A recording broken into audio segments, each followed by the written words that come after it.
Hi, my name is Khang and I'm the art director for Project Offset. And for this video, I'm going to be showing you step by step how to create an image from scratch in Photoshop from start to finish. And the image we're making today is a boss fight in our game.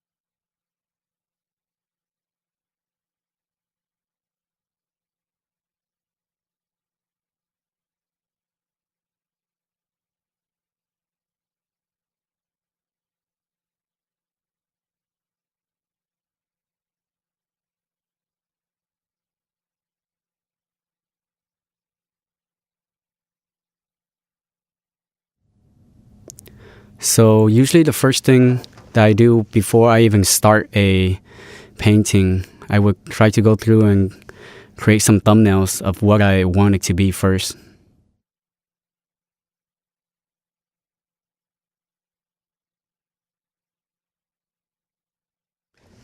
And by having the thumbnails very small on the screen and not zoom in to paint it, forces you to not worry so much about the tiny details and just the overall compositions and value of the piece.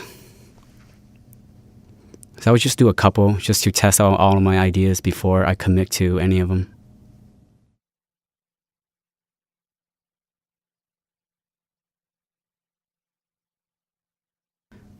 I want the scene to be of we're calling him the captain. He's about twice as high as the player.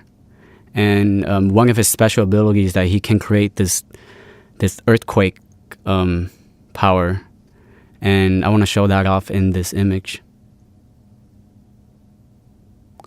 So I'm thinking of having a lower camera angles to make him more dramatic. So even though he's not much bigger than you, I'm trying to put the camera very low, almost at the level of, like, let's say like a mouse, to make him feel very large and impressive.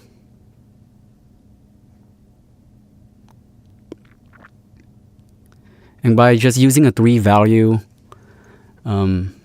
sketch, I'm not so much worried about the gradation or just the full range of value. Just those 3 values, and if you can read them clearly enough from the distance, then the image should work.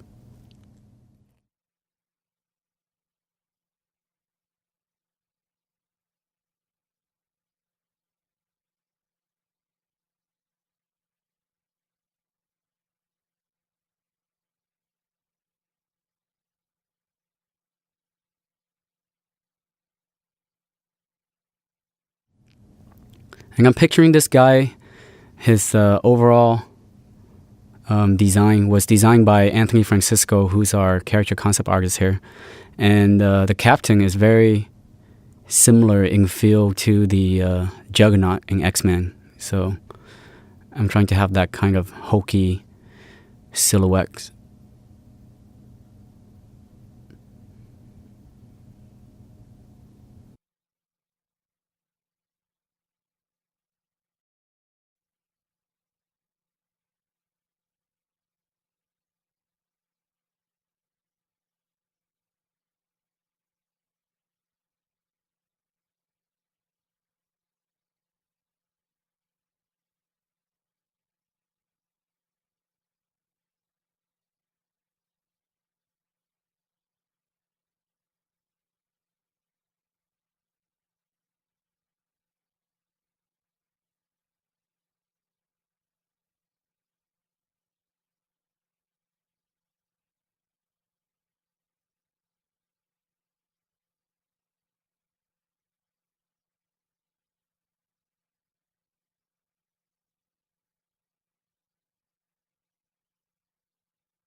So I'm kind of digging this fourth thumbnails, so I'm probably going to commit to this one.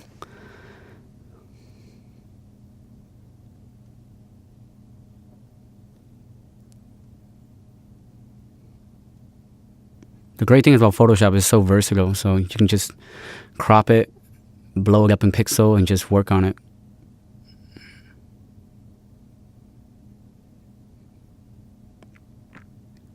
And I tend to work around maybe 2000 pixel or less, just because it's faster that way. And since it's not so high in pixel, you can really use some of the heavier tools in Photoshop that might slow things down, but it won't since the pixel is really low. So even at this stage, I'm still playing around with the composition, just the overall feel of the image, the dark and light shape. Because if the value doesn't read, then the color will only confuse the eyes even more. So as long as the black and white image reads well, then the rest will just work as on top of that as just like the fluffs.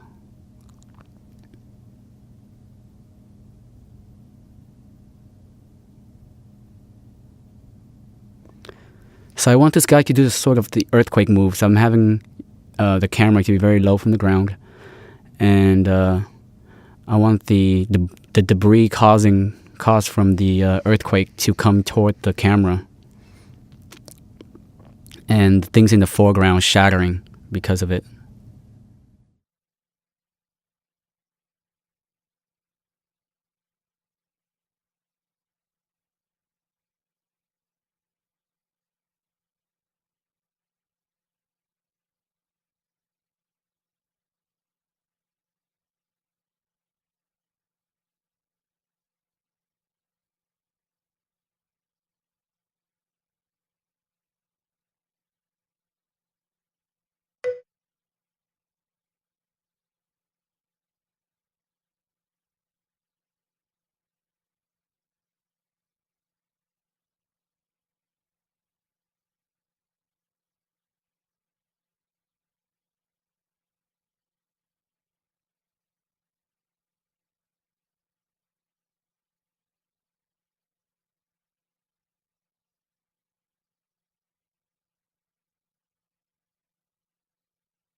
So it's very easy to get caught up in details as you keep working. So one of my rule for myself is just to always make sure I see the whole image and not zoom in into the later stage.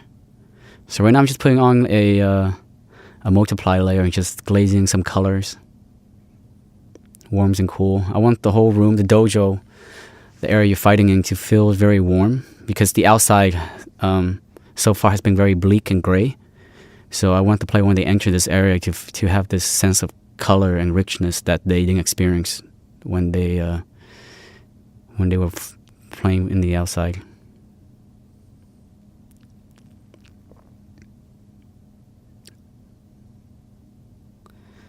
And what I like to do sometimes is actually taking one of my other paintings and just drop things down and glazing over it to kind of put something unexpected. I remember that I wanted the captain, his earthquake move, to give off some sort of electricity, or some sort of blue electricity. So I brought in this painting that I had a long time ago that I remember, and just kind of drop it in and see what I can do with it.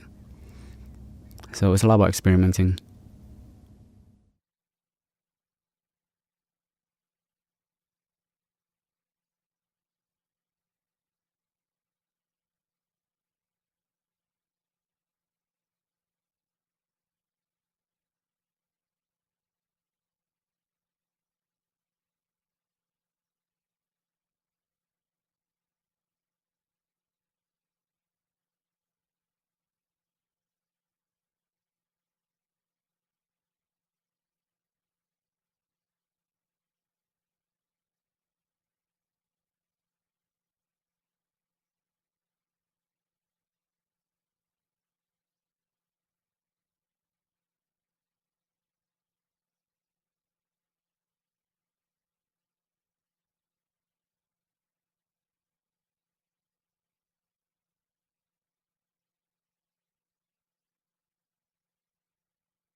At this point, I think the overall composition and color is pretty close to what I had in mind. Um, just zooming in and out, checking out just the overall composition. And one thing that people tend to messed up on as they paint is they paint value out of the range of their composition. I mean, of their original sketch. So they have a really nice sketch, but then somewhere along the way, as they're adding into details, their values get out of whack. And it's because they're not picking color within their original sketch. They're adding value that was in the foreground, maybe in the background. And that will cause the value range of your image to be off, and everything's starting to look kind of wrong and contrasty. So just a thing to keep in mind is just once you have a good composition and value down, just color picking within the area that you're painting, and only use those values and color for that area, and not use something from the foreground to paint the background, or use something of value from the background to paint the foreground.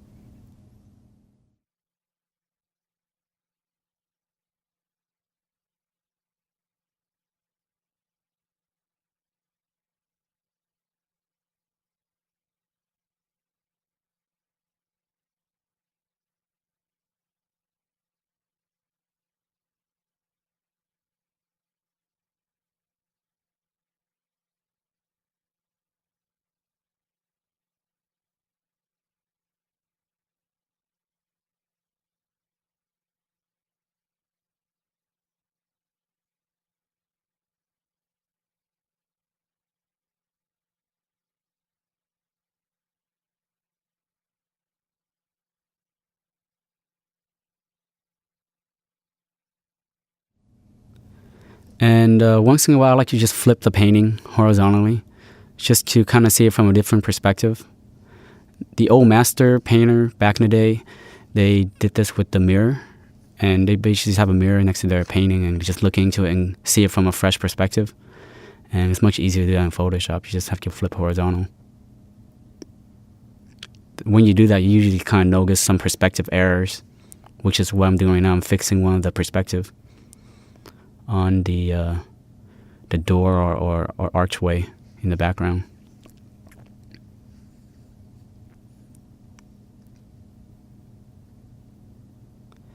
And one of the things a lot of people tend to worry too much when they first start out painting is they're worrying that they're cheating too much using the tools in Photoshop. And my job as a concept artist or art director is not about making a piece of art to hang on the wall, but more about creating an image that communicate to the team of the direction and the style of where we're going. So I mean, ideally, if I can just find a photo of something that I can find online, just show it to them, and it works out, then that could just be it. But since we're making a fantasy game, a lot of things we can't just research online. So that's where concept art comes in to communicate to the rest of the team. So don't think of concept art as a way to show off your skills or anything. It's just more of a way to speak clearly to the team of the vision that you have in your mind. And if sometimes you can just find that vision purely from a photo online, then that's awesome. Why put more work on yourself?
So one of the key feature in our game is the motion blur technology that some of the other games these days are starting to have also.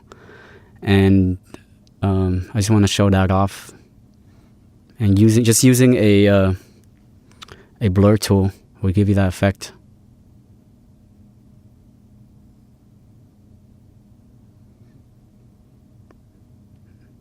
Here I am just blurring again with just the direction of the action. So if the arm is rotating, I kind of put like a rotate blur, and if the other arm is punching downward, then it's a blur downward.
So one of the key area to usually add small details is where the lights are, or where the lights and the shadow meet, the shadow contour area.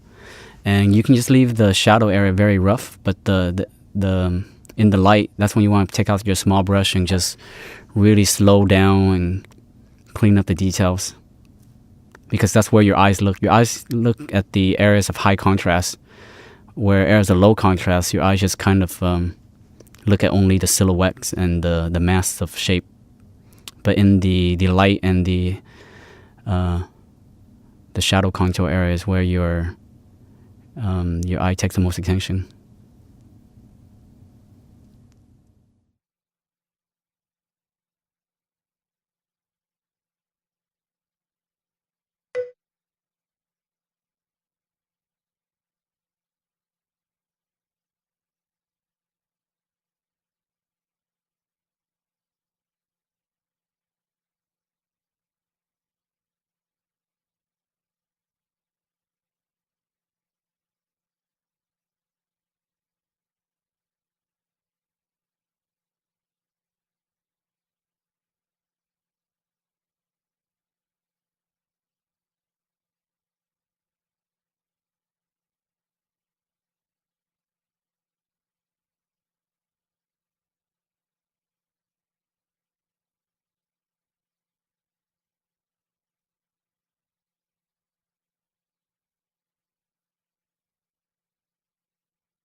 One of the great tools in Photoshop is the dodge tool.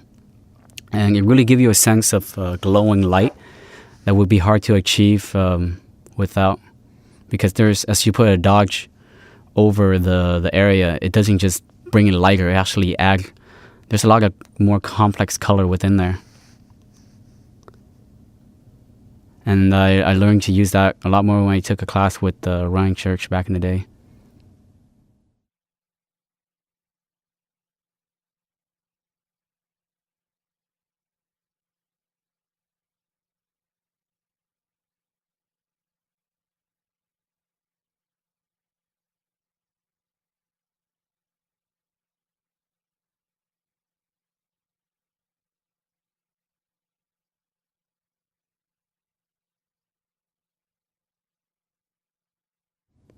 So sometimes you go for the overall large shape, but sometimes if there's details that would create high contrast, such as those candles in the background, you have to slow down and make sure it's accurate. So you don't always moving fast. You tend to move fast through areas of low contrast, but areas of high contrast is just slow down and make sure it's in perspective, it's in, the value is right, the shape is right. So there's time to do speed painting. There's time to just slow down and take it slowly and think about what you're going to put down before you put it down.